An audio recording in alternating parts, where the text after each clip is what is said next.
La proclamation d'indépendance d'Israël, le 14 mai 1948, est vue comme une insulte dans le monde arabe. Au lendemain, la Syrie, l'Égypte, la Jordanie, le Liban et l'Irak rentrent en guerre avec l'État hébreu. Mais la coalition ne fait pas le poids face à la Tzahal. La nouvelle force armée israélienne sort victorieuse du conflit.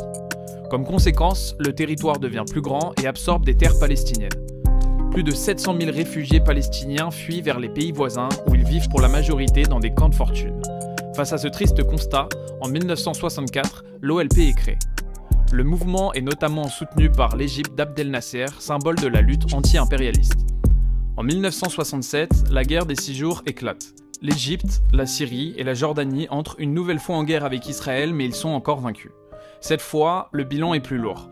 La bande de Gaza dont l'Égypte avait repris le contrôle en 1949 passe sous domination israélienne, et il en va de même pour l'actuelle Cisjordanie, le Sinaï et le plateau du Golan.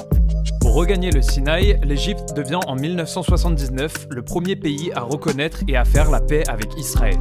On rentre alors dans un nouveau conflit, ce n'est plus un conflit israélo-arabe, mais un conflit israélo-palestinien. Durant cette période, l'OLP qui a conquis l'opinion publique palestinienne devient progressivement le Fatah dont Yasser Arafat est à la tête.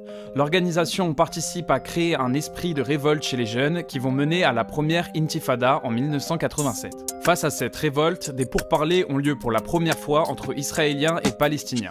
Ces pourparlers qui ont lieu dans le plus grand des secrets vont mener aux accords d'Oslo en 1993. Pour la première fois depuis le début du conflit, Israéliens et Palestiniens se serrent la main. Mais ces promesses de paix ne vont pas durer. De part et d'autre, les politiques se radicalisent et les tensions renaissent. Entre 2000 et 2005, une seconde intifada a lieu.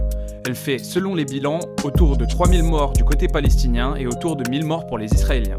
Dans le même moment, c'est un autre mouvement qui prend de la force en Palestine. Depuis la première intifada, le Hamas a gagné bon nombre de partisans, et en 2007, il prend de force le pouvoir dans la bande de Gaza. Il a pour mot d'ordre la destruction de l'État d'Israël. En 2022, Benyamin Netanyahou accède pour la 6e fois au pouvoir à la tête du gouvernement le plus à droite qu'Israël ait connu. La suite, on la connaît. Le 7 octobre 2023, une opération éclair est lancée par le Hamas. Cette dernière fait 1140 morts côté israélien.